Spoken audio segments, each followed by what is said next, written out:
Whoever sell it better, that's the channel that you're gonna watch. That's deep. And you're just gonna follow. Like, I watched I watched from That's why I don't Infowars watch it. to That's exactly why I don't fuck with the news. You know that it's just being told from that Exactly. perspective. It's like, okay, you tell. And like, what is you the got true your own story? agenda. I They need got somebody their on own TikTok agenda. to break it down for me. Other than that, and that's why I believe that it goes that direction. yeah, okay. Shifting gears here. Let's powwow about how y'all got started on y'all crafts, everything y'all do. Starting with you, Byron, like filmmaking. Did you know? Coming from where you from again? I'm from LA. I grew up LA. in like Palmdale. Palmdale. The AV. So I don't know that. Oh, That's what why it's you're called? still 10. AV, Antelope Valley. Yeah, I haven't to been high out school there. in Yeah, okay. All right, yeah. Did you know filmmaking was going to be the path that you want to embark on?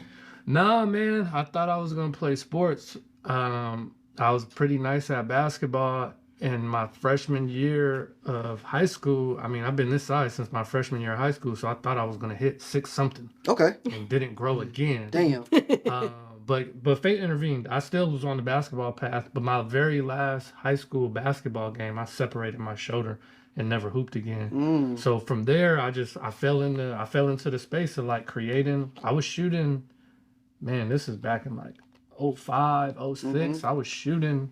I want to say YouTube had just hit, but I was making videos. We was on that too. Yeah, I was making videos on YouTube. We was doing sketches, all kind of just random stuff. I still got some of that stuff on YouTube and a channel I can't even get into. Same. Yep. But that's kind of how I fell into it. Then I fell into music. My brother was doing music. He built a studio at the crib.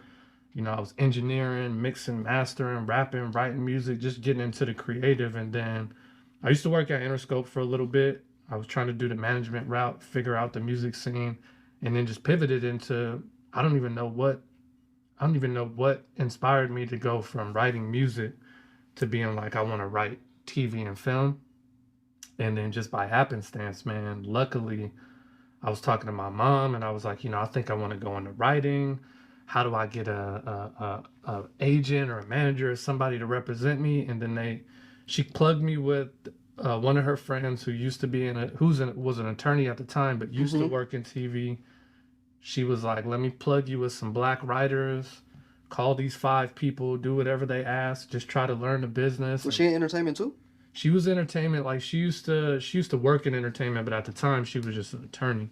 So she had some relationships, but she connected me to Vincent Brown, who was the first person who ever really gave me a shot. He was an executive producer on Casey Undercover at the time, a Disney show was there. Yep. And he called me in and was like, it's funny because he called me in and was like, all right, I'm gonna show you the ropes, what's kind of going on, give you a feel. I sat in his office for like 30, 45 minutes and he came back and was like, I'm too busy today, man. Come back another time. I'm like, whatever, I'll come back another time. But he called me like 2 weeks later and was like, you want to be a PA? I didn't even know what a PA was. I'm like, yeah, man, this is my dream. You know what I'm saying? Like, I would love to be an AP, PA, SC, whatever the letters is. And they brought me in. They hired me to be a PA. And then on the very first day that I was there, I wore I was trying to be swagged out all the time. So I had like a little bow tie on. I was like trying to be fresh, look different. And we was in a table read my first day, and the showrunner was like, who are you?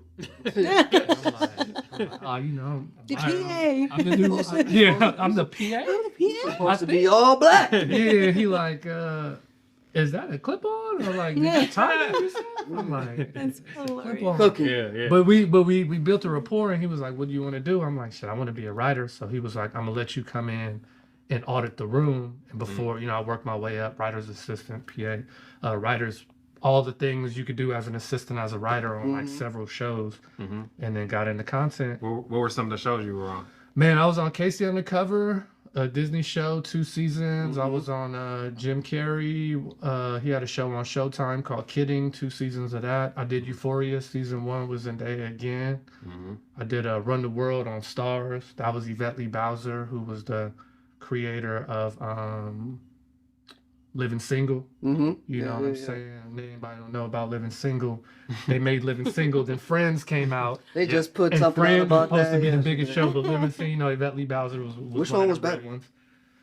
I didn't watch Friends like that, didn't so watch Living Friends Single was better than me. So, I didn't watch Friends. I watched a couple Friends, but Living Single, you couldn't beat Queen Latifah at the time. She was on top. Mm-hmm. But yeah, so I was on those shows, and then shoot around like 2015, around the time y'all was doing y'all's thing. same I didn't time. really know y'all at the time, but once I started getting into content creating, people was talking about y'all like, you been in the sketch house? Like, the sketch house, we gotta go to the sketch. I'm like, what is that? You know what I'm saying? Like, everybody was kind of just doing their thing at the time.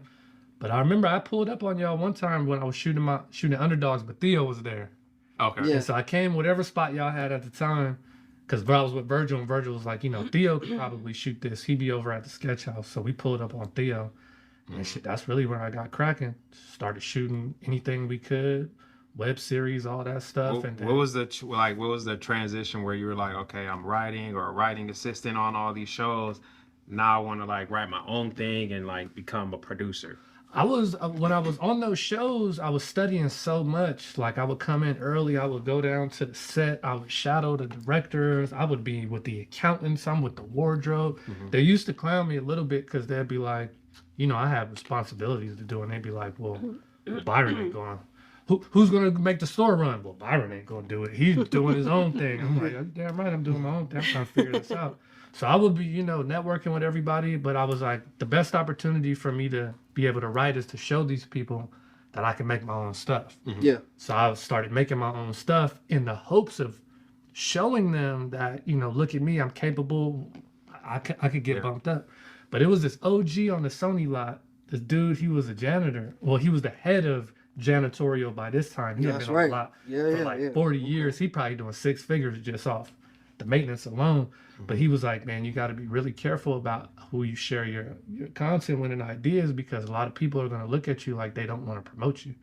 And I'm like, that can't be true. I'm like, that's not. I'm like, I'm doing my thing. They're going to see I'm fly. Like, they're going to promote me. But he was absolutely right. The first time I ever showed anything that I created, which was on accident, that they got a whiff of what I was doing, they started treating me different in the Like room. in I a was bad in. way? Yeah, it was more so like it became a barrier there. Why you think was that? That's a great, why? I think a couple reasons. One, when you get hired when you enter the system, you know, you get in the thing, they want you to do the thing you're supposed to do. They want you to be that thing, and that's it. And when they decide to let you up is when they decide. So if you try to move yourself up, it's like you out of pocket. So I think that had a little bit to do with it. I was on a lot of shows that didn't really have black people on it. Like I was on shows where it was like 3 black people, me, the cook, and then somebody in accounting. You know what I'm saying? So I'm like, I think that might have had a little bit to do with it. We always kind of face that barrier in this business. It's like, you know, so I think a combination of those things, you know, you should be focused on my show, you creating your own show. You know, I could kind of see that. Like jealousy, tread. Maybe they feel tread a little bit. A little bit. Also, I think there's a little bit of threat because our generation, when we start entering in the thing, you could be 100 years old and be a writer. Absolutely. You know what I'm saying? Yep. You 25, 22, 23, you can enter that spot and they could not have a spot again. Yep. So, you know, there's competition in this business to a degree. In all of the And everything. in all of writing, all of the directing, because one of our homies with Cam Up, you know, he was saying, you know, he barely can sometimes get situated because you got older. You can be old as hell still doing cam operation and still being a DP. You know what I'm saying? Solid. So like, they don't want you to be the new young gun and take their position. You replace them. Yeah, replace them. But that's why I fell into creating it myself. I started going harder once I realized there's a ceiling here. I'm like, if I really want to do this, for one, I need practice. They're not gonna give me that much practice. I'm gonna create practice. So I'm sketching, I'm web series, I'm doing all these things. But then I started realizing, like, me and you have this conversation sometimes. It's like, yo, B, I want you to direct my thing, but you like, I'm directing my thing. And then it's like, oh, well, who's gonna direct my situation? Then it's like, I guess I gotta learn how to direct too. So then I started learning how to direct, And then it's like, well, who's gonna figure out the logistics? Yo, come figure out my logistics. You like, I'm figuring out my own logistics. It's Now like, you gotta figure out oh your shit, I guess I got to become a producer too. You know, it's You're like, like, what is happening? you know, we all, and it's good that we all building at the same time and learning and growing. We got to do more of collaborating Yeah. Exactly. at certain points, but everybody had to go through whatever they had to go through to figure out. Like, Yeah, it's crazy. We all had to we started learning how to write, then we had to learn how to produce and direct, and then now it's like now you have all these skills, but you have to collaborate and you have to have team in order to like grow to the next level. Oh, for sure. Yeah. What do you think, like, as far as like now that you are an independent creator producer, like what has that business been like for you? It's been a journey, man. It's been up and down. I want to say it's been great. It's for sure been great because there's nothing like having the autonomy to create what you want as a creative, because that's what we all signed up to do. Absolutely. We want to create whatever it is, whack, dope, good, bad. It don't really matter. We want to make the thing we saw and at least try it. Hopefully it's good. If it's not, we'll make another thing. So that part has been great, but figuring out how to wiggle through the maze is super challenging when you're independent, because it's not that much mentorship going on to where you can glean advice from. And most of the time you can glean it from your peer, where it's like, okay, we kind of figuring this out. We kind of figured it out at the same time, but we still in the same spot. So that part's been challenging, but I honestly wouldn't really trade it, man. As much game as I've picked up in the last decade to now, I feel like I'm solid enough to create anything from an inception to delivery. You know, I can come up with an idea, or a friend can. We can take that idea, we can turn it into a product, whether that's a short film, a web series, a TV show, a podcast. We can turn it into a product, and we can take that product out ourselves, negotiate our own sponsorship deals. We can negotiate our own terms for people we hire. We can employ who we want. Now we give an opportunity. I can't even name the amount of people I've given their first job to that's now doing something in that field and grown so much, and then they double back and now they're better than when you started. At least they double back. Yeah, well, You know, niggas don't double back like that out here. that's tough. It's a low percentage. I think me and you was talking about how many people. Come on. I've Your hired. system. Yeah, I've hired so many people, but ain't nobody ever hired me. that No I've hired. kickback. We had to start somewhere. Well, even look, I'm a type now, because I used to didn't give a fuck at all. Now I'm like, bro, you can at least give me a thank you, bro. Shout me out with a thank you at least, yo. Text. I'm here, even a quiet text, bro.